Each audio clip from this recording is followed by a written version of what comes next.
and I should add in any size fundraising shop.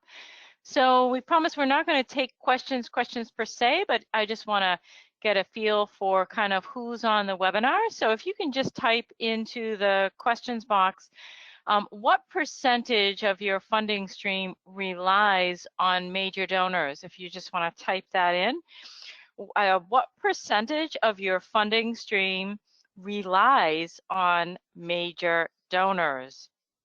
All right, and while you're typing that in, I'm going to get started with a little bit about who I am. I'm your topic expert, as Marcella said, Robin Cabral, and I have 27 years working for and with not-for-profits.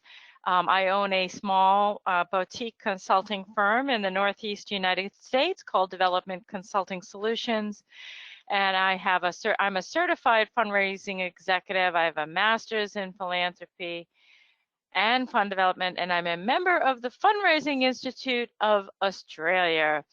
And I have literally, worked with many hundreds, I don't know, maybe even thousands at this point of nonprofit professionals that are looking to advance in their career. So over the 27 years, I've been a consultant, but I've also been in your seat, and I've been a development director and have worked in a variety of different causes, from local to worldwide.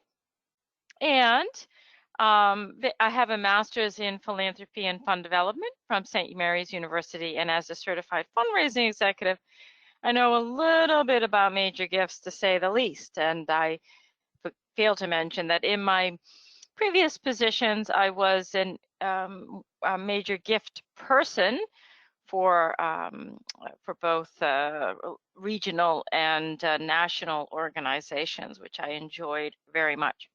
So here's what we will cover today. So we're going to look at, number one, why major gifts, right? Like, why do we focus on them? Why are they important? And then we're going to look at the number one question that I get is, where do I find, how do I find and identify major gift prospects? And then, everybody says, oh, you should well screen them. And I say, yeah, that's all good, but you also need to do something called a rate and ranking session. So I'll take you through that. And then we'll go through, this is like step 1, step 2, step 3. So we'll look at qualifying your prospects after you rate and rank them. And how do you have discovery call visits? Then the next to most often question I get is, how many major donors should be in my portfolio, right? And then developing a revenue goal. And then once you have your revenue goal, what are the moves, the next steps? And then, how do you do all this when you've got so much to do, right? Like, how many out there are like, yep, how do you do all this when you've got so much to do? And then I will touch a little bit on cases with supports, because I think those are so critical to major gift work. But let's see who we have here. So how much of your revenue, the question was, let me go back, what percentage of your funding stream relies on major donors? So look at this, 25, less than 5, Jasmine, 50, 75, Lacey, great, almost 100. Wow, 80, 100, 50, not sure. Okay, Michelle, you want to get sure. 50% want to build a major donor program, so that's why you're here. 40%. And, oh, Dana, yeah, you're muted. You just now, sorry about that. All right, so let's start off by you doing this poll. I'm going to launch this. So here we go, right? I just want to see this depicted. If you can just type in what percentage of your current funding comes from major gifts. Let's see what we have here. Jill says, not sure, here to learn. Okay, so let's see. I can kind of see the back end. Boy. Now, you all remember the 80-20 rule, right? Like, how many of you know that rule?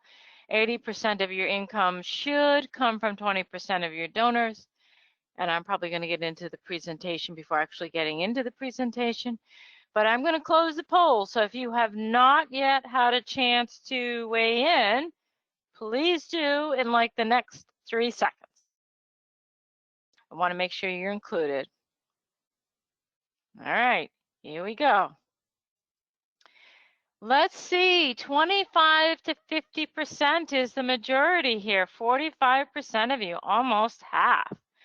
Wow. Okay, so that's interesting. A very low percentage of 6% gets 75% of their income from major gifts.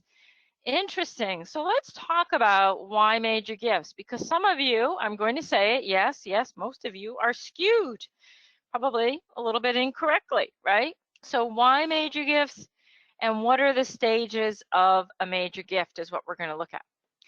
Well, this stat is a little bit old, so it's about 70% of all charitable giving in the United States comes from individuals. And I do webinars for Charity How To on capital campaign fundraising. And the one thing that I say is when we look at gift range charts is that it should be an 80-20 rule, right? What does that mean? 80% of your income, right, comes from 20% of your donors.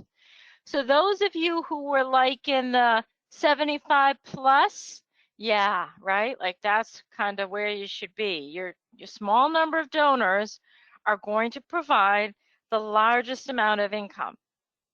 Okay, and major gifts, besides endowment and plan gifts, are some of the largest gifts or capital campaign gifts that your organization will receive. And what we do know is that if you focus on major donors, they really become ambassadors or advocates for your mission. And if you provide focused cultivation and stewardship, I can guarantee you that you will have effective results. What we know and what we're seeing statistically is that major gifts, donor numbers are growing at a higher rate than other donors in any time in the past. So here are the stages of a major gift. And we're going to go through each one of these stages throughout this presentation, okay? The first stage is identification. Where do we find these major donors, right? So, and how do we know when a suspect is a prospect, right? The next stage is what we call qualification.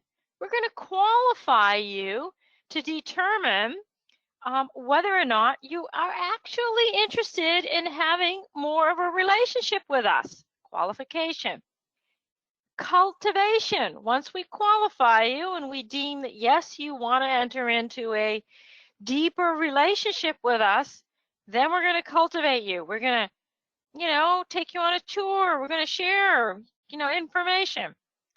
Once we've gone through a cycle of cultivation, then we're going to ask you, right, for the gift, for the project that you will be inspired by.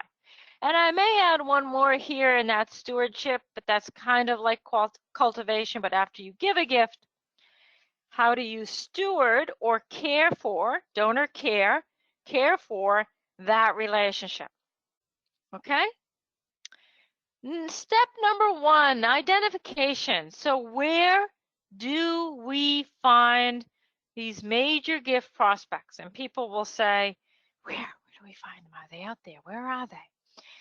So we're going to start off by looking in several places. Your database, we're going to explore their capacity, and then we're going to look out there, right? And when I say out there, I mean outside of your organization. Most people want to start out there first, right? Like how many of you want to start out there? That was your natural inclination to say, where are the major donors out there? How do I find them? How do I attract them? Well, first off, I bet you don't even know like enough about your donors who are presently on your list, right?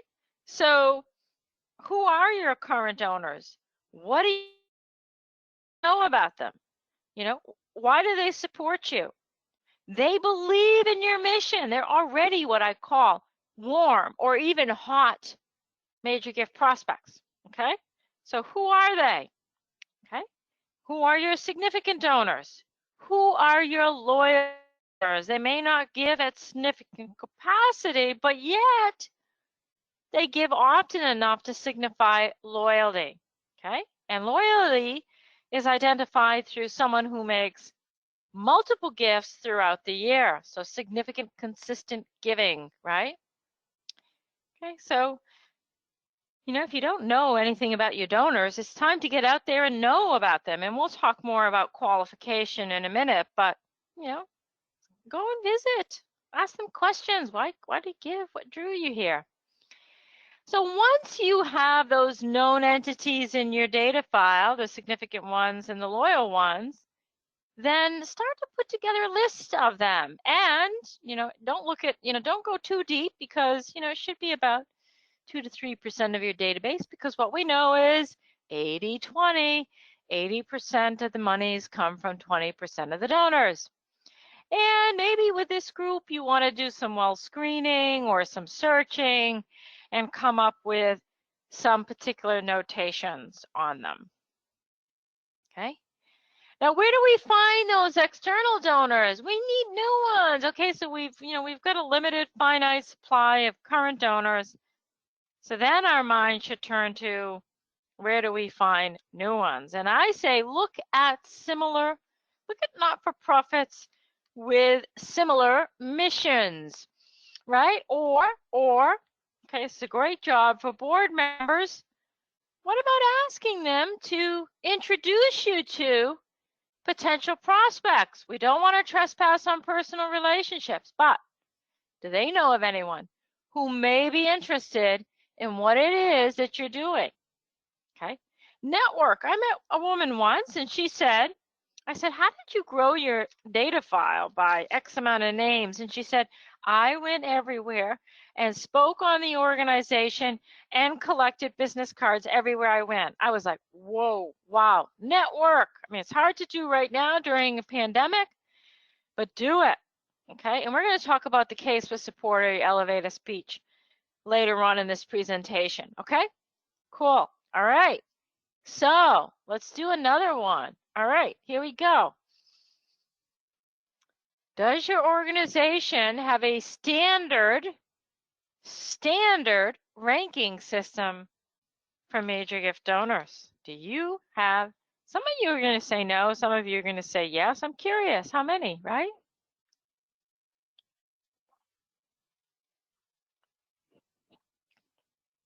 Let's see here. There's quite a number of you on this webinar. There are hundreds. So we're just going to give you a minute or, a couple of seconds to vote here, because the voting is a little bit slower the more people we have on the webinar. Let's see. All right, I'm going to give you like a 5-second warning here. Please vote quickly. All right, 5 seconds. All right, let's see what we have. Okay.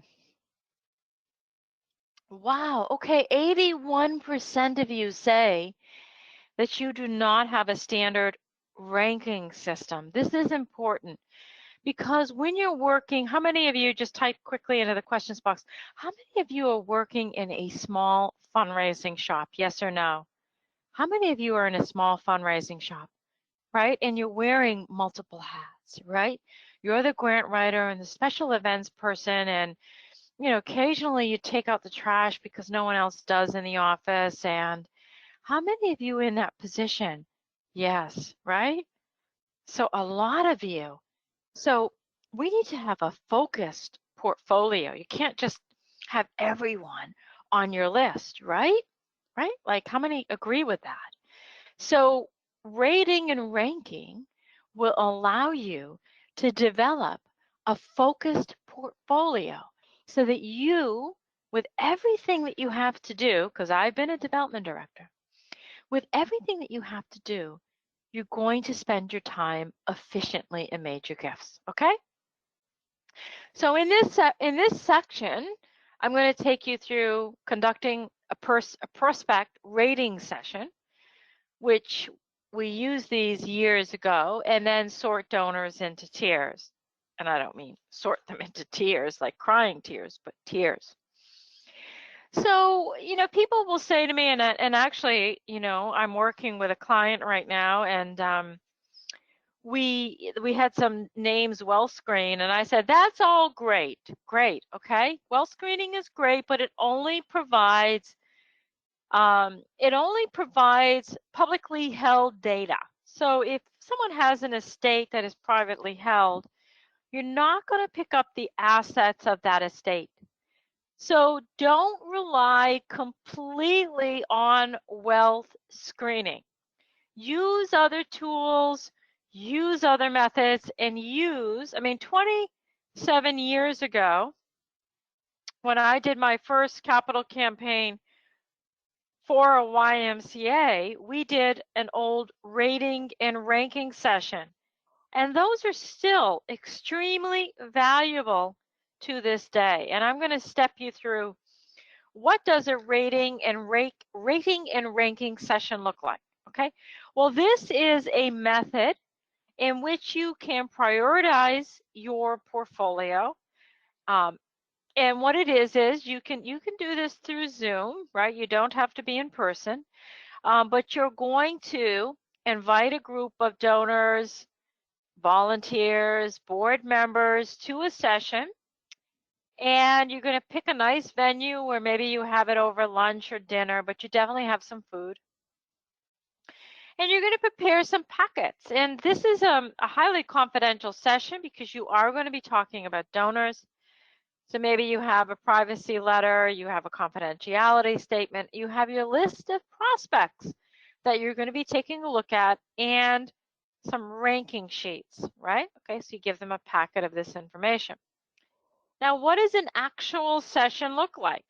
Well, during the session, just from experience, I know that conversation can get derailed very, very quickly.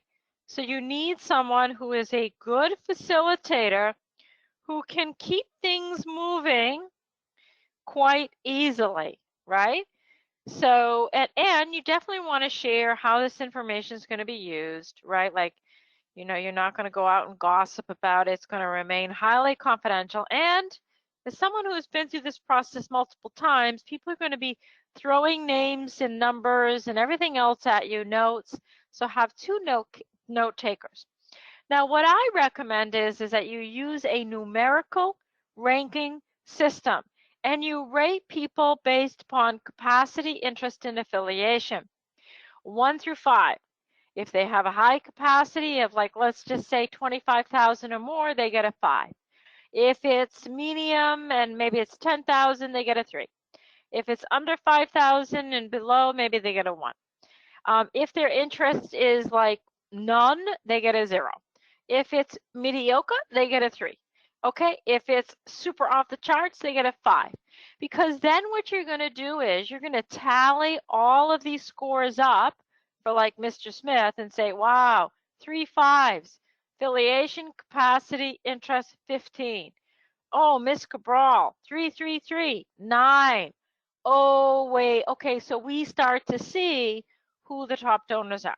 Not only is that, but this data that you'll get from this session will help round out any wealth screening data you could ever find. Because whereas wealth screening will just say to you, Mrs. Smith has a house valued at, $700,000, your board member, Mr. Cabral, will say, yes, but she's going through a divorce at the moment and her assets are tied up. You'll find that information out, okay?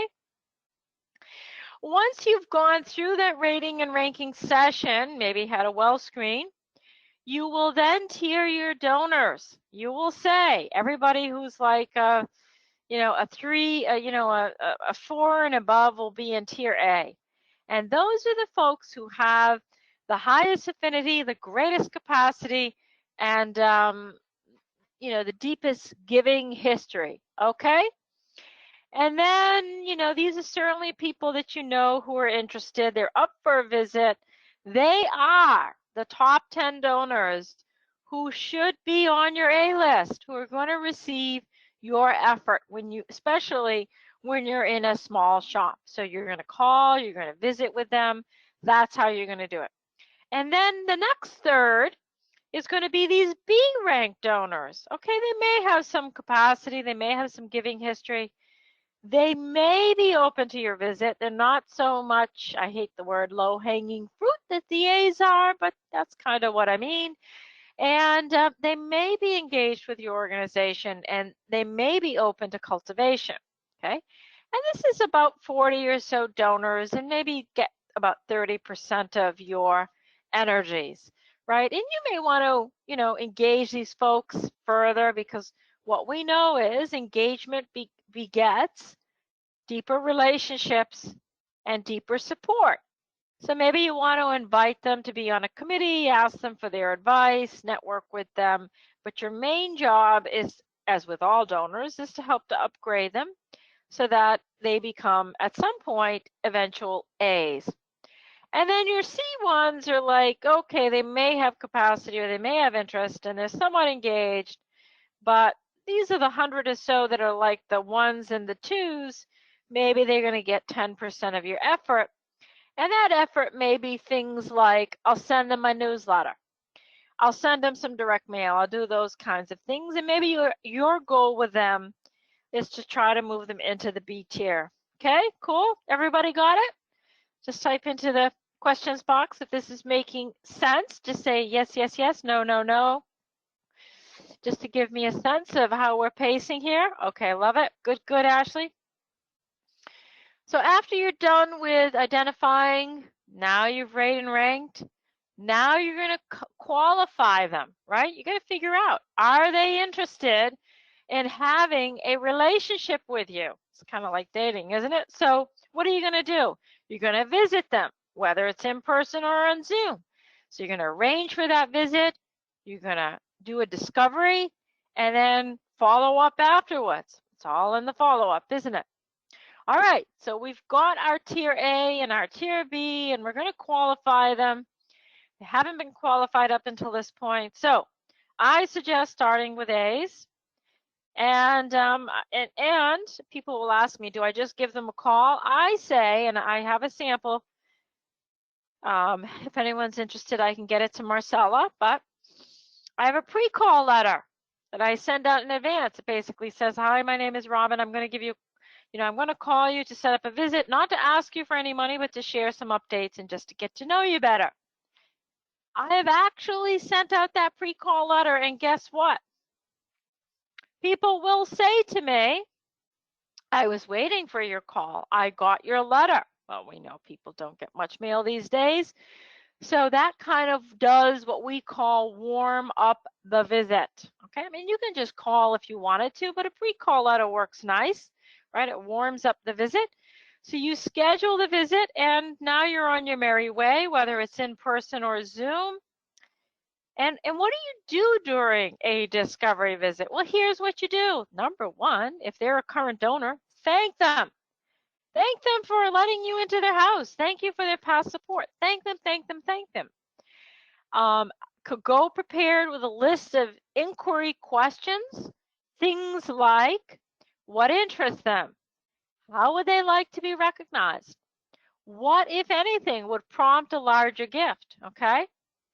And you may want to go and explore this with them, right? Explore what are their motivations to giving, what made them first give, how do they learn about the organization, what would inspire deeper levels of giving, are they interested in staying in touch, blah, blah, blah, blah, blah, blah, blah.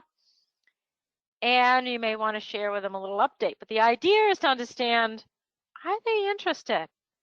Okay, so when you're done with your visit, you're going to get a sense of, number one, if they gave you a visit, definitely interested. Number two, what happened during that visit and what did they say they were interested in? Because that will form the solicitation that you make later on. So go back to your office after you're done, or maybe get off of Zoom and write up a call report. Obviously, send them a nice little thank you letter, but note everything in your CRM for historical purposes, okay?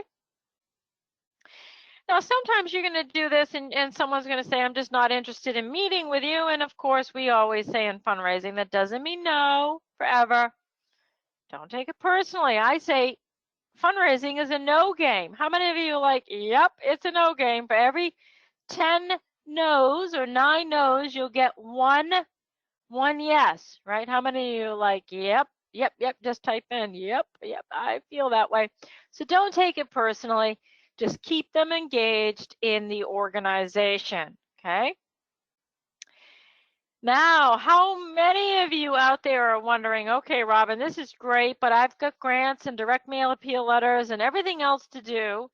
So like, how many people need to be in this so-called portfolio that you're talking about, right? Like, how many of you are wondering that, right? Probably many, yeah. Oh, see, here's what we're going to look at. What is that ideal size?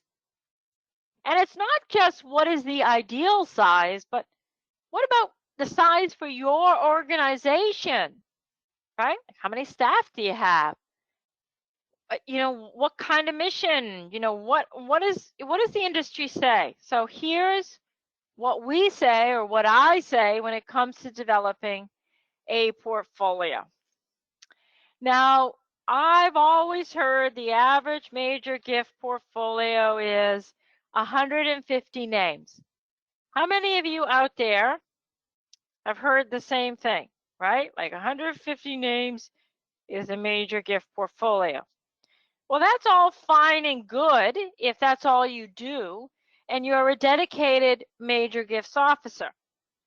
But as many of us on this webinar know, that's not all we do, right? That's not all we do.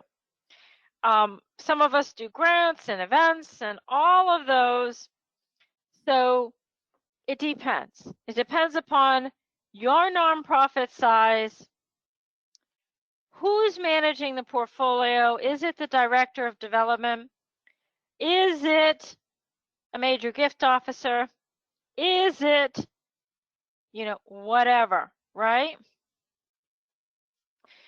So in a small shop, directors take on many roles, right? They take on many roles. Basically, executive directors have to do it all, don't they? So they still have a portfolio, right? And theirs, the CEO, could be 10 to 15. The development director is somewhere between 15 and 25 because you're managing the entire department, right? You're it, okay? So that 150, how many of you are breathing a sigh of relief at the moment going, I don't have to carry 150 donors, right? Like 15 to 25 for a development director, a CEO is 10 to 15. Yeah, if you're doing more of a major gift role, then you can be doing more, you'll have a bigger portfolio, okay? Print this slide out and bring it to your executive director. How many of you are breathing a sigh of relief hearing this? How many? Type into the questions box, right? I can't hear you. I can't hear the size, so you're just going to have to like type them out. Okay, yes, all right. They should, you know, they can and should differ between different roles within a department, right? Definitely. And they should have full caseloads, right? Managers should not have full caseloads. And, you know, certainly relationships are key, and those are going to take time, right? So what is that best fit? I say start small, right? Now you could have staff dedicated just to this or a percentage of their time, but that is always going to be difficult to maintain that focus, right? If you're doing multiple things. And this tier system, that's why I bring it up, A, B, C, makes it manageable. And it's about relationships and personal contact. So you've got to, your CEO, you have got to allocate time to doing that relationship building stuff, like the calls, the visits, all of that. And you need time, right? So that's why accountability is important. Now, here's a great blog. I didn't create this. I stole it. I do credit it at the end. The Veritas Group, Veritus, Veritas Group, talks a lot about major donors. So if you're not signed up for their mailing list, then you want to be, right? If you're not signed up for their mailing list, then you want to be, because they talk all about major gifts. But you'll see here, look, 50% of your effort, very personal, strategic, is on that top tier. And then 30% is on that middle. And then 20% less personal, less tactical is on that bigger base, okay? You get the picture. Literally, you get the picture. All right, here we go. Do you set yearly revenue goals for each of your major donors? Do you set revenue goals for each of your major donors? Yes or no? I'll give you some time to fill out this poll, because the polls take longer the more people that we have on the webinar. So now that you've developed your portfolio, you've rated and ranked, you've qualified, you've developed your portfolio. Now we need to set a revenue goal for each of them to have. Yesterday, I asked someone on a call, okay, what is your revenue goal for your entire portfolio? What is that revenue goal? You'll know straight off how much you're expecting to possibly raise.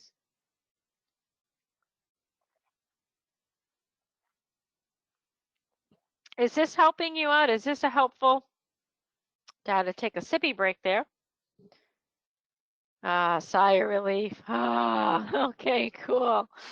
Let's see. We have, if we could just have, this is a 5-second warning. A few more people vote. All right. All right, here we go. Do you set yearly revenue goals? 81% of you say no. Then how much do you know what you're going to raise from your major gift portfolio? Okay, you need to know that. How do you do a budget, right? So here's how we do that. First off, you want to make sure that every donor in your portfolio, is qualified. And then we're going to look at, you need to look at their past behavior, if you've done a well screen, and then set that goal. So, I mean, we've already gone through the qualification process, but, well screen, rank the donors, meet with them, have discovery call visits, identify their motivations, their affinity, their interests, explore their capacity with them in conversation, look at the notes, right? Look at the notes. Decide, is it the right time? Because just because they're on your portfolio doesn't necessarily mean that it's the right time. You don't want to ask a donor too early before it's their time. So look at the history, the timing of gifts, right? Look at their past giving history. What is the timing of their gifts? What have they given to? That'll give you an idea of what they're interested in. What are do they have some outstanding pledges, previous pledges? What's their past giving history? Okay. And then maybe you've done a well screen. You don't, as I said, you don't want to rely on that data completely. You want to use it as a guide. But remember that data from the rating and ranking. So meld the two of those data sources and determine lots of other things, like, do they have children in college? Do they have outstanding pledges elsewhere? Because that will impact how much they can give to your organization. Look at what they've given to other organizations. And if you've done a well screen, you will get that data as well, right? They look at that. They source out annual reports and so forth. And then you sit down, okay, you've looked at the past historical data, you've looked at the well screening, the rating and ranking sessions, and you go through each of your donors. And what do? You set a minimum and maximum amount for the next gift. And sometimes well screenings will actually do that for you. But I wouldn't rely on that. I think you still need to go through this manual process. And you do a minimum, maximum, and a target ask, okay? And certainly, of course, one of the goals, of course, with all your donors, should always be upgrade, upgrade, upgrade. How do we get that person to the next level of giving? Don't be afraid to ask for a stretch gift. And certainly consider asking for a multi-year pledge, okay? A multi-year pledge, okay? So do that, right? Consider asking for it, okay? So, you know, you could ask for even a general operating pledge over 3 years, all right? So that, and then once you have all of those, then you can get a whole target range for your entire portfolio. So, how do you create a schedule of moves for each identified prospect within your tiers? Okay, so now that you've got a target range, you've got to move them along. So here we're going to look at what is that, how do we develop a strategy to do that, okay?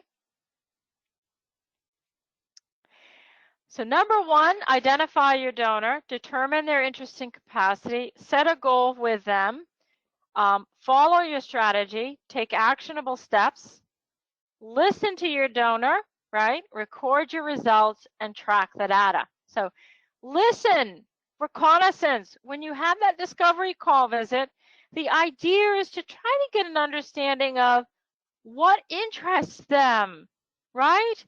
What interests them about what you do, okay?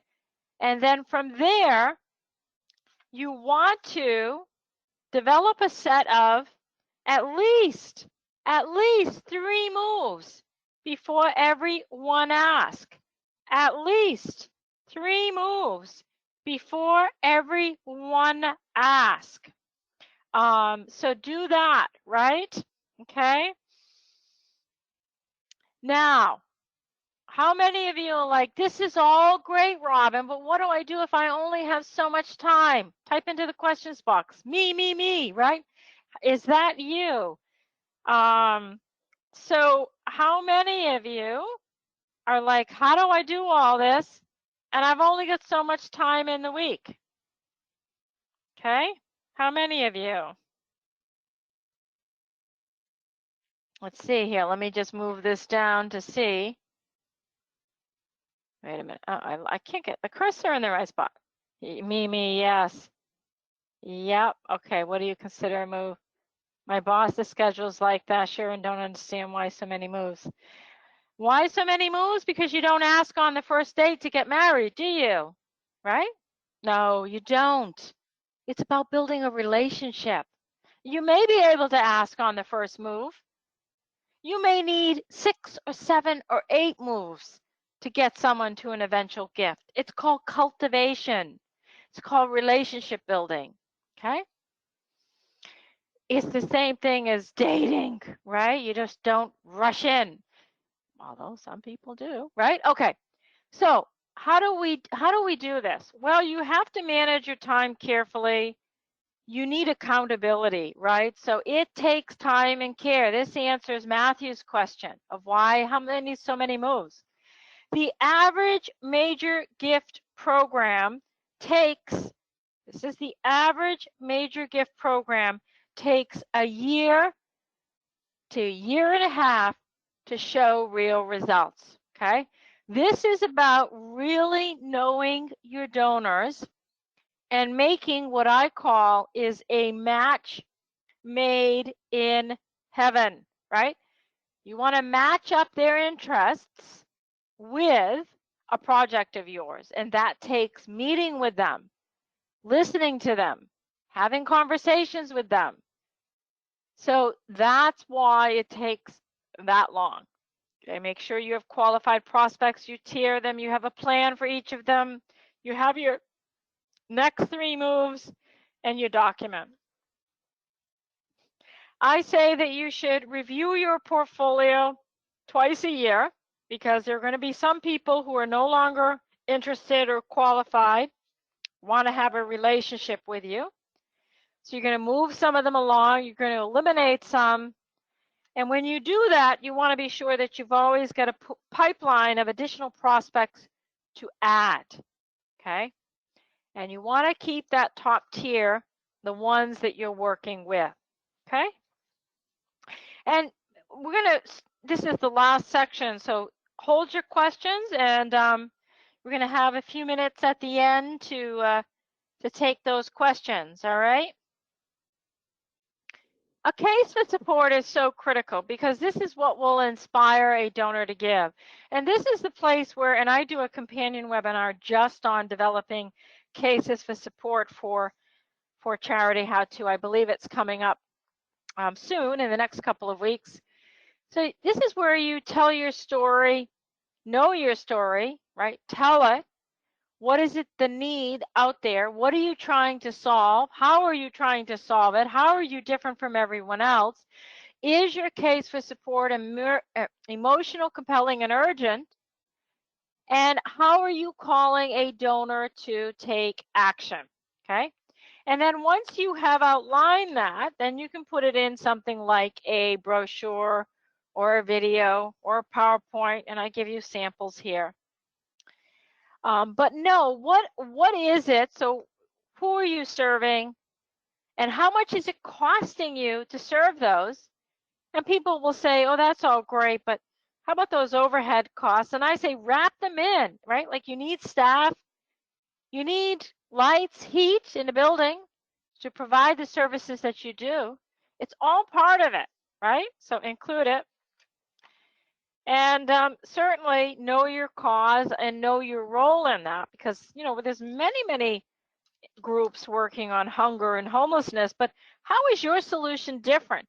What is your unique selling proposition, as we call it in marketing? And how is your solution different? And how are you going to pitch that to a donor when you meet with them? Okay. And of course, your case includes things like your vision, your plan, your cost. It has to be urgent, and it has to call a donor to action. Lots of great resources went into preparing this presentation. Look at them all. But at this time, I would like to call Marcella back, and maybe we have about 10 minutes. Take a look at some questions that may have come up, and you can just type them into the questions box. And Marcella is going to talk to you about a survey. Wonderful. That needs to be filled out. Yeah. Yes. So about that short little survey, just so everyone knows, depending on your comments, we value our contents and we make improvements. So we take everything you have to say about today's session under consideration. So please make sure that after the webinar ends, you complete the survey that will pop up. Just so you know, it is anonymous and it'll take you 60 seconds to complete. So thanks in advance for taking care of that. And while you guys type in your questions, I also wanted to ask you to kindly go to a landing page that I'm going to post into the questions box in a second. That is to a place where you can submit a short video testimonial. If you decide to help us get some videos from you and your learning experience, we will give you a free premium webinar of your choice. Any of the webinars that we offer for pay, we'll give it to you for free. You just let us know the name of the webinar and we will register you for it.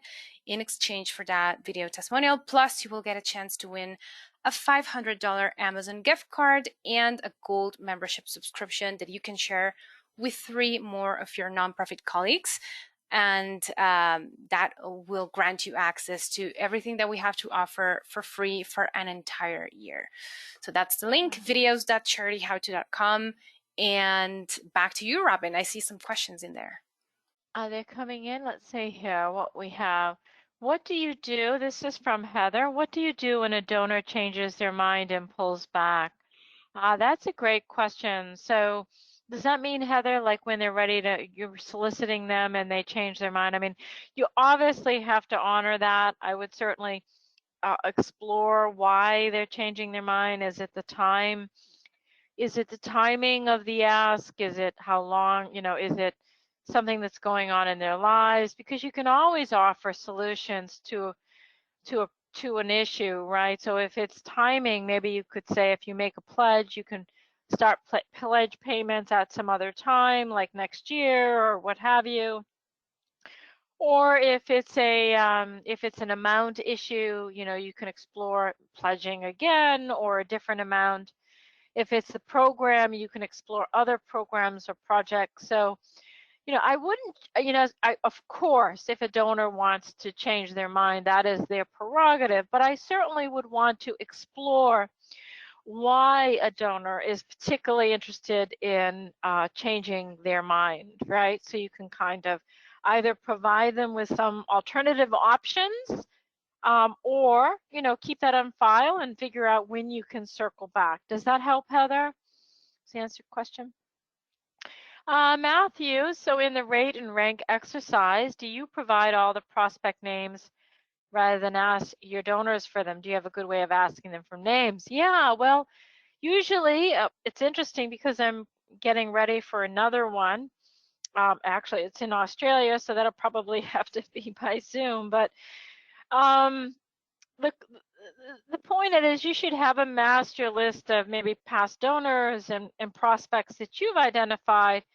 But also while you're going through this rating and ranking session, Matthew, you can put it out there and say, geez, is there anyone on this list that we may not have included that should be there? And then you can allow donors, volunteers to suggest other names that they haven't seen on the list that perhaps should be on the list. Does that answer the question, Matthew? Heather, back again. Let's see here. They wanted to support an exhibit in our museum, and one of their team members did not think the exhibit got enough traffic. Okay, well, you certainly could explore that piece of it. And so if traffic is important to them, are there other exhibits in your museum that would have greater traffic that you could offer to them now that you know that's a larger motivation? Heather says yes. Matthew says yes. Anyone else have some questions that that I have not answered? Lynn here asks, I'm going up above, what do you consider a move? A move could be anything. A move could be a thank you letter. It could be a note card. It could be sending them an article. It could be calling them on the phone just to say, how are you doing? Thank you very much. But it also could be much bigger things like an in-person meeting or a tour of a facility or what have you. So a move could be a, you know, and I would mix them up based upon what your determined strategy is. Anyone else have questions? If you have time, my supplementary question would be, how long a list can you really expect people to look at? That's a great question. I mean, depending upon the amount of time, and that's why I say a rating and ranking session needs to be very, very focused and highly prioritized. And you need someone who is a good facilitator and can keep people on track. Because what does end up happening, Matthew, is that sometimes, as you rightly know, we'll start talking about someone or something and get carried away, and there goes 5 or 10 minutes just on one donor's name. So you want to keep it very, very focused. You know, Mary Smith, capacity. How do you rate her? 1 through 5. Interest, 1 through 5. Blah, blah, blah. Is there anything that we need to know about Mary Smith that would impact her giving? You know, and yes, you know, you'll have some conversations there, but try to keep them focused. Does that help keep people on task? That's why it's good to have two people, two note takers, two people kind of facilitating and trying to get through as many names as feasibly possible. And I don't know what that average is. I know you're probably wondering, because I'm wondering in my brain, what is that average? And I should know that, but every session is different. Any other questions before we conclude for the day? This was great. We had great attendance, great participation. Any others? Let's see here.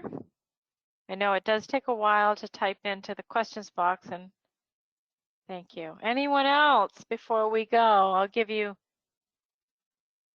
Let's see, 10 more seconds and then Marcelo will close out the webinar then. Where is the survey? I cannot find it.